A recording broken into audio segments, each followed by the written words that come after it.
Hello and welcome to the channel. Today we're going to be taking a quick look at issue 1 of Spider-Punk. Who on earth is Spider-Punk? He's one of the many other alternate versions of Spider-Man from the Marvel multiverse. Gotta say, I was quite looking forward to this. I quite like the character. Let's have a look and see what we actually got though.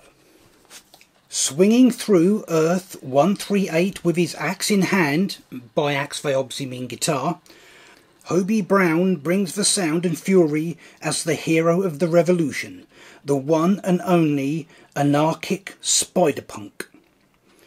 Previously, Hobie Brown, aka Spider-Punk, smashed his guitar into the skull of the villainously venomized Norman Osborn, the President of the US of A.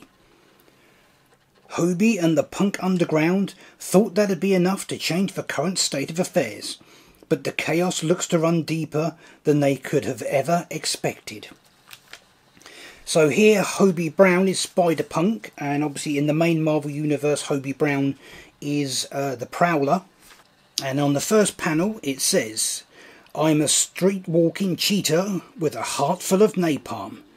I fought interdimensional spider poachers with my spider fam, and there were a lot. Watched the Hulk beat the whatever out of a capitalist from the future. I'm also the guy who smashed President Osborn with a guitar so hard his head flew into the East River."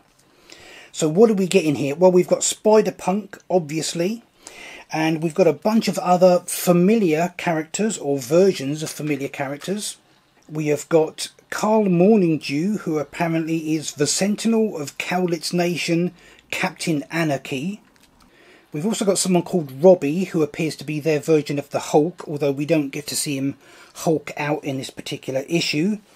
And we've also got what appears to be a version of Riri Williams, who looks like she is also a version of Ironheart in this particular reality.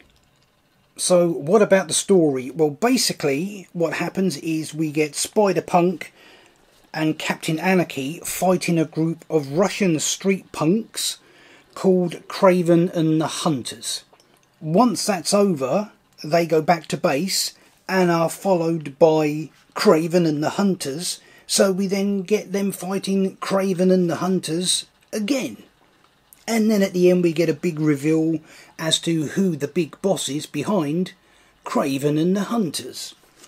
So what did I think? I've got to say I was pretty disappointed.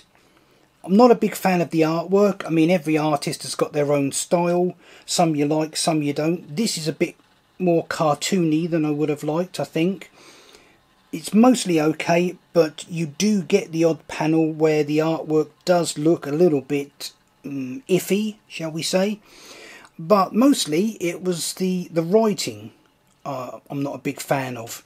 Partially it's the way people speak in it, particularly Spider-Punk. I'm going to assume that was intentional. Most of the other characters speak a bit weird as well. It's kind of like it was written by a schoolboy.